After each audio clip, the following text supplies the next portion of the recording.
Hello friends, I M Piyush from Udaipur. मैं बेहद ही गरीब परिवार से ताल्लुक रखता हूँ।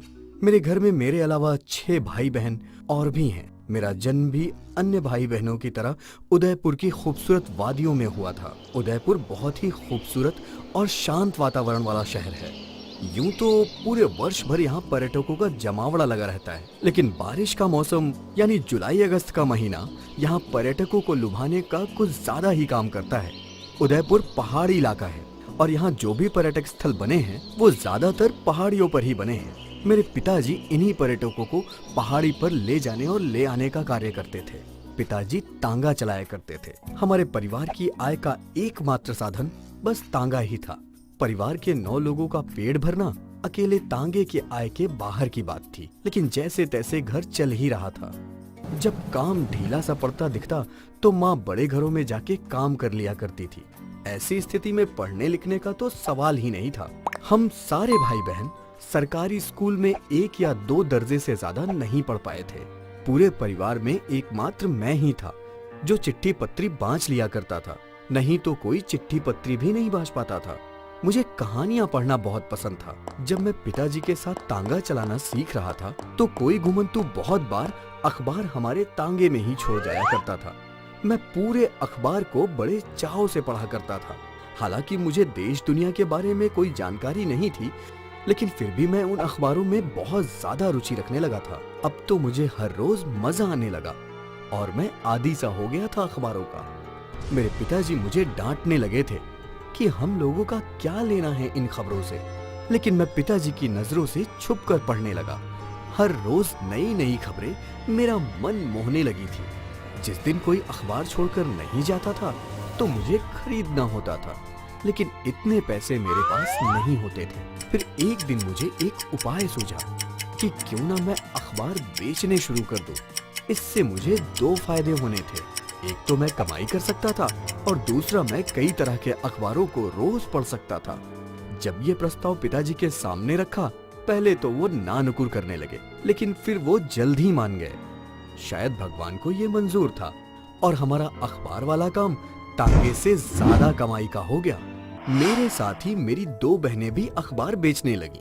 मैं सोचता था कि अखबार में सिर्फ खबरें आती हैं कि कहाँ क्या हो रहा है, लेकिन मेरा ये भ्रम तब टूटा जब हमारे जिले के एक लड़के का साक्षात्कार अखबार में छपा था और ऊपर लिखा था कि उदयपुर जिले का होनहार बना कलेक्टर और किया जिले का नाम रोशन। मैं कई दिनों तक इसी उधेड़बुन में था कि कलेक्टर होता क्या है। हमारे घर के बगल में श्याम चाचा रहते थे। सुना था कि वो बहुत पढ़े लिखे हैं और हर बात का जवाब उनके पास था। मैं शाम को उनसे मिलने गया और उनको सारी कहानी कह सुनाई।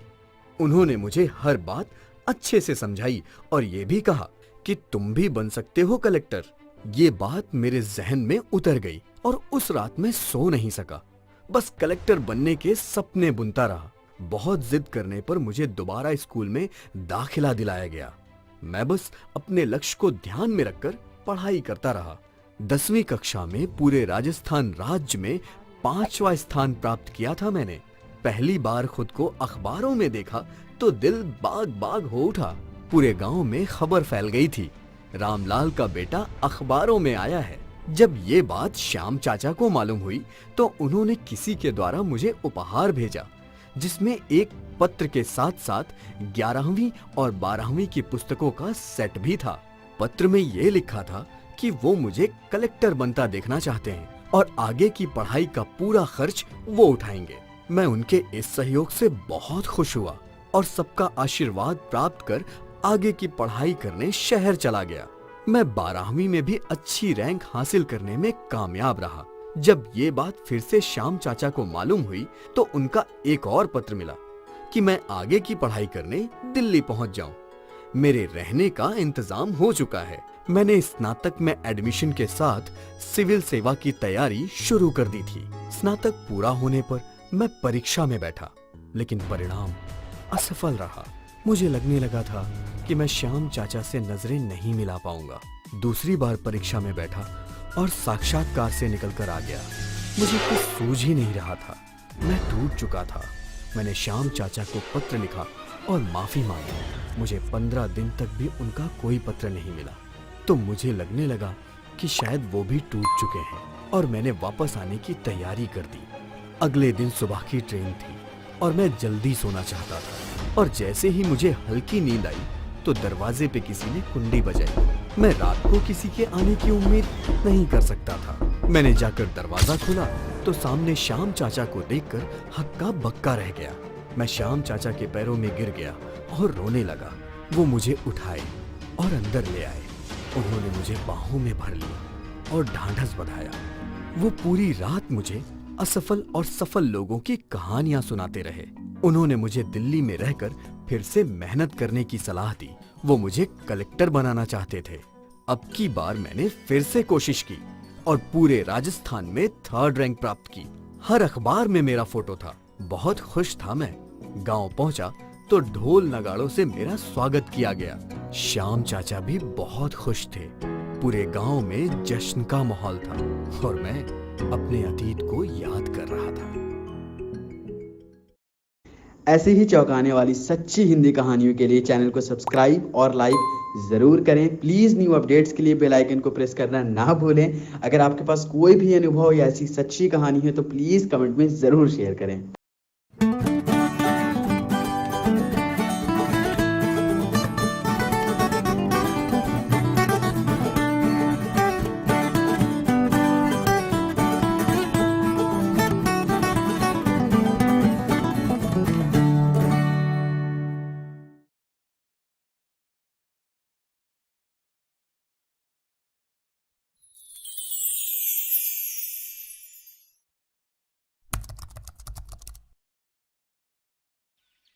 Hello friends, I am Parish from Kerala. जैसा कि आप सब जानते हैं कि भारत का सर्वाधिक साक्षर राज्य केरल है। केरल में सबसे ज्यादा मसालों की खेती होती है। यहाँ का वातावरण भी बहुत खूबसूरत है। देश और दुनिया के कोने कोने से यहाँ की प्राकृतिक छटा का आनंद लेने के लिए पर्यटक आते रहते हैं। केरल की इन्हीं खूबसूरत वादियों में मेरा जन्म हुआ था। मेरे पिताजी का मसालों का बड़ा सा खेत था। हम लोग उन्हीं खेतों में काम करते हुए और सरकारी स्कूलों में पढ़ते हुए बड़े हुए हैं। कॉलेज की पढ़ाई पूरी करने के बाद मैं काम की तलाश में दिल्ली आ गई। फिर यहाँ नौकरी शुरू कर दी। अभी कुछ ही दिन बीते थे कि मेरी माँ को पहाड़ी से गिरकर चोट लग गई। घर से पैसे का आदेश आया, लेकिन मैं इतनी जल्दी पैसे कहाँ से ला सकती थी? परंतु ऐसी स्थिति में मना भी तो नहीं किया जा सकता था ना। मैं बहुत परेशान थी। मुझे कोई रास्ता नजर नहीं आ रहा था। ऑफिस में मुझे परेशान देखकर एक मित्र ने मुझे कहीं का पता थमा दिया और वहां नौकरी करने की सलाह दी। मैं उस पते पर पहुंची तो देखा कि वहां एक पटाखा फैक्ट्री अवैध रूप से चल रही थी। पटाखों के प्रदूषण से होने वाली बीमारियों से डर के वहां कोई भी महिला कर्मचारी टिकने को तैयार ही नहीं थी। मुझे मेरी डिग्री के अनुसार वहां पर ऑफिशियल और अच्छी इनकम वाली जॉब मिल गई। मैंने कुछ भी नहीं सोचा और ज्वाइन कर लिया। मुझे कुछ एडवांस भी मिल गया। मैं घर पर पैसे भेजती रही। पैसा अच्छा था और काम कम। मेरी तो जैसे लॉटरी ही लग गई थी। मुझे 3 साल हो गए वहां रहते हुए। माँ भी ठीक हो गई थी। मेरे पिताजी ने नया घर भी खरीद लिया था। हम सब बहुत खुश थे।